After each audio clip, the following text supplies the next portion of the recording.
Matthew, Tell Me About Heaven, a first-hand description of the afterlife by Suzanne Ward, published by Matthew Books. Part 1.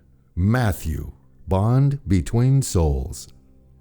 Late afternoon, April 17, 1980, 17-year-old Matthew was driving home after a full day's work at his father's farm in Panama.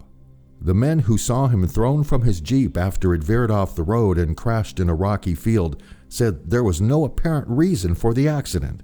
The driver wasn't speeding. There was no other traffic. Weather and visibility were optimum. The road was in good condition, yet there was a crash, and my son died in the arms of his rescuers. Almost 14 years later. Suzanne, Matthew, what caused the crash? Matthew, it's what the family finally concluded, that I simply dozed off. At least that's the reason the Jeep went off the road. I know some of you thought if only I'd been listening to the radio, it would have kept me awake. No, Mother, that wouldn't have changed anything. It was my sole contract. My time had come, and if I hadn't been fatally injured when I wrecked the Jeep, I would have left some other way at the same time in my life. Suzanne, the doctor said your injuries were so massive that you couldn't have survived even with immediate medical help. But all of the mediums I went to told me that you felt no pain because your spirit left your body prior to the crash and you witnessed it from above. How could both be true? Matthew, the mediums told you what I told them, and hearing that did comfort you, didn't it? That's what I intended. But it wasn't totally accurate for me to say that there was no pain because my body did feel the impact. It is true that my soul was released from my body prior to that moment, so there wasn't any trauma to my entire being. If my soul had stayed within my body, then my psyche would have been severely traumatized prior to my arrival here. Avoiding that kind of trauma is one form of divine grace. It permits easier and faster healing and adjustment here, without the need for the prolonged, intricate treatment required to restore a damaged psyche to full functioning ability. So I did arrive in good condition psychically. Suzanne, since your intent was to comfort me, why did you wait 9 months to contact me in my first dream about you after you died?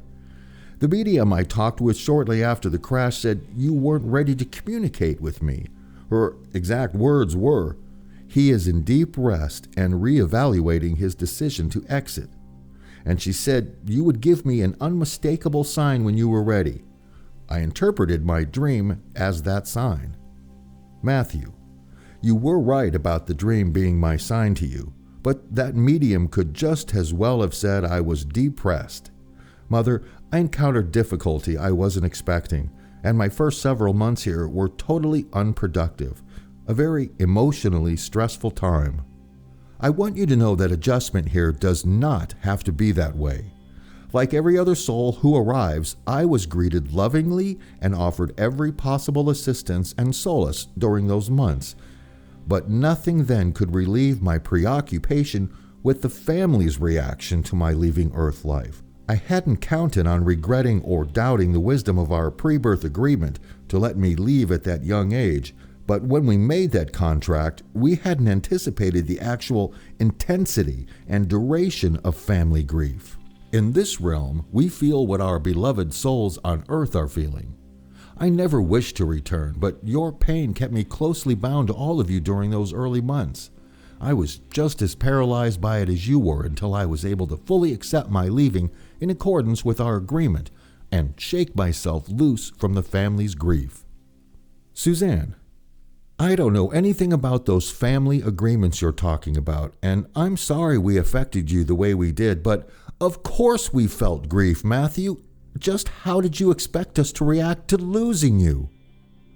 Matthew, Mother dear, I'm not criticizing your feelings. I'm only explaining my beginnings here. It was never a case of what I expected. It was that everyone's pain was far greater than any of us expected when we made the agreement. Suzanne, how could any agreement be so unthinkably cruel that it wouldn't consider that? Matthew, our pre-birth agreement is never a punishment or an impersonal levy. Our agreement was made by all of us at soul level.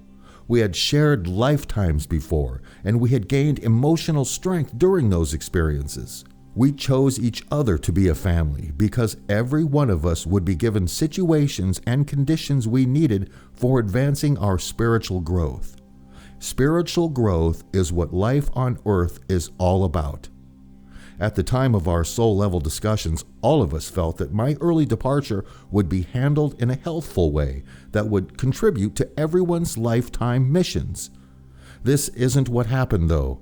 The grieving was not healthful. Suzanne, what is healthful grieving? Matthew, it's allowing spiritual strength to let you release the beloved person to begin his new life.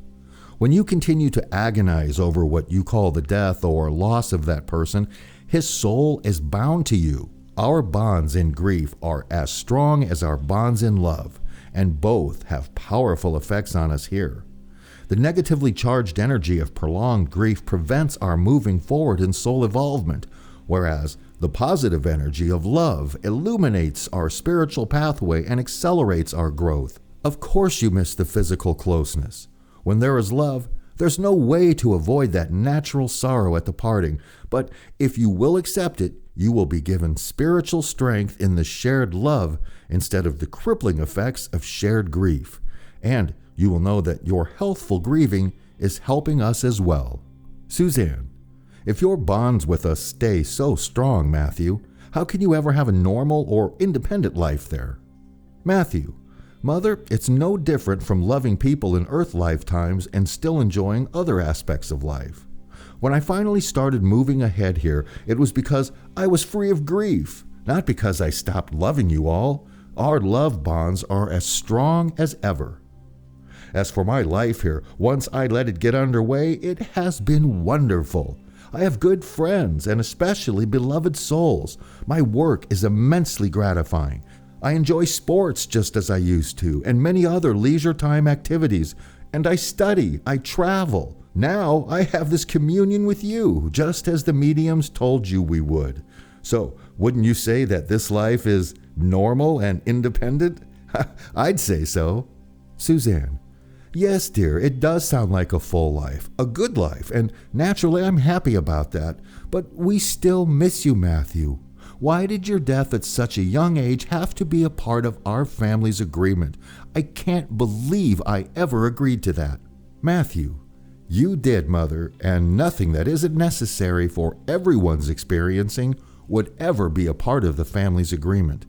For the moment, please let's just leave it at that.